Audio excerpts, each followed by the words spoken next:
Hello and welcome to 100 Stories Deep. My name is Arron Gill and today I'll be reading the story Once by Grace Paley. It's a very short story, a very concise one.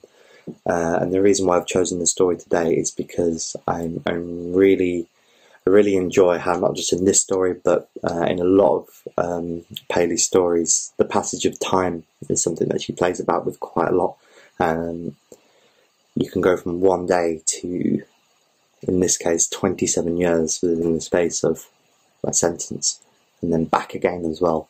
And it's also just not the experience of time from the self, but the experience of time in objects. And in this story we see how that works out with overdue library books. And I think it's just a really apt and pertinent story to read, especially when a lot of us are adapting to new ways of dealing with time. Time is a subjective, relative thing that is being tested on us during this pandemic. So yeah, I hope you take some solace in this story. So this is Grace Paley's Once. I saw my ex-husband in the street. I was sitting on the steps of the new library. "Hello, my life," I said. We had once been married for 27 years, so I felt justified. He said, "What? What life?" "No life of mine." I said, "Okay." I don't argue when there's real disagreement. I got up and went into the library to see how much I owed them. The librarian said $32 even, and you've owed it for 18 years. I didn't deny anything, because I don't understand how time passes.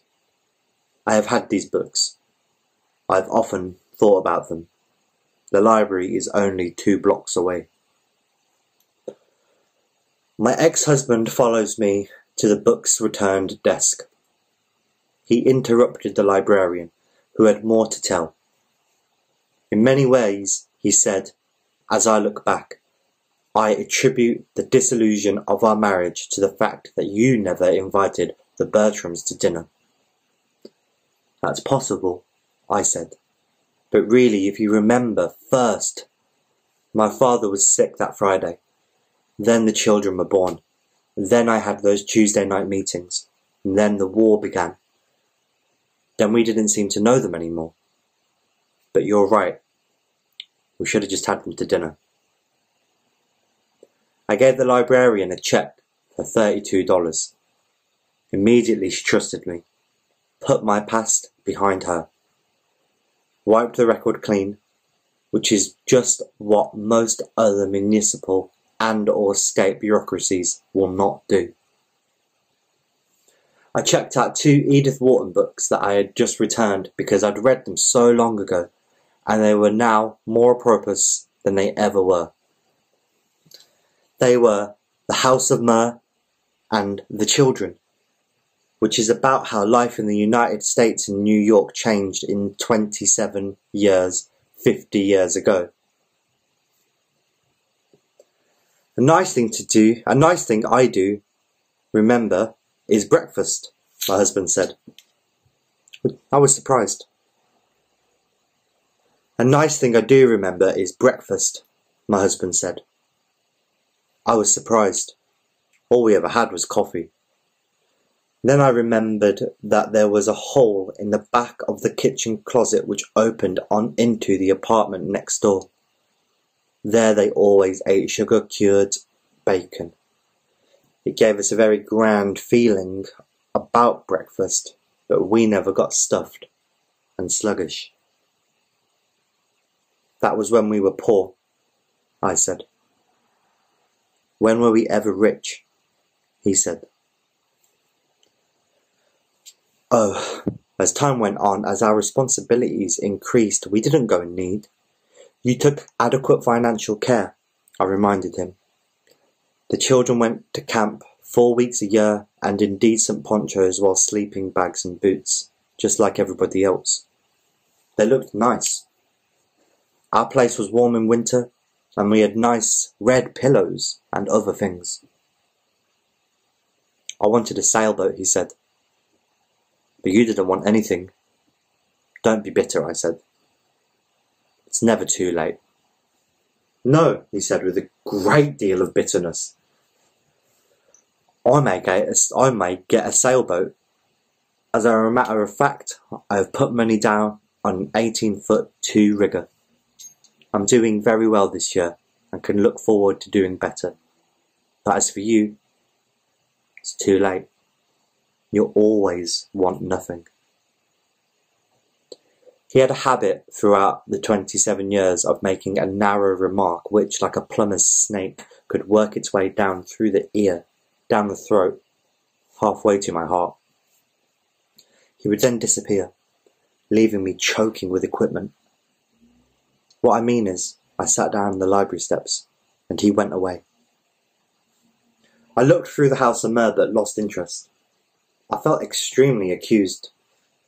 Now, it's true. I am short of requests and absolute requirements, but I do want something. I want, for instance, to be a different person. I want to be the woman who brings these 2 books back in 2 weeks. I want to be the effective citizen who changes the school system and addresses the board of estimate on the troubles of this dear urban centre. I had promised my children to end the war before they grew up. I wanted to have been married forever to one person, my ex-husband or my present one. Either has enough character for a whole life, which as it turns out is really not much time. You couldn't exhaust either man's qualities or get under the rock of his reasons in one short life.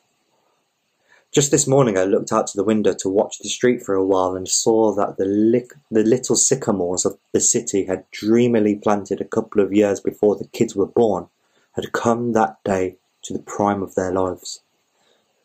Well, I decided to bring those 2 books back to the library, which proves that when a person or an event comes along to jolt or to appraise me, I can take some appropriate action, although I am better known for my hospitable remarks.